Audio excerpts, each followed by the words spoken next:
आज दासगणू महाराजांची जयंती अर्थात तारखेनुसार गणेश दत्तात्रय सहस्त्रबुद्धे उर्फ दासगणू महाराज हे मराठी संत, कवी आणि कीर्तनकार होते.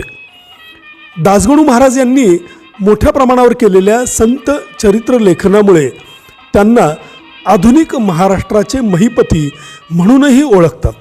महाराज पोलीस खात्यात नोकरीला असताना कुख्यात गुंड काना भिल्ल याच्याकडून त्यांना जीवे मारण्याचा प्रयत्न झाला, मात्र महाराज यातून सही सलामत सुटले आणि तेव्हापासून देवानेच आपल्याला वाचवलं या धारणेतून त्यांनी संपूर्ण आयुष्य देवाच्या चरणी अर्पण करण्याचं ठरवलं.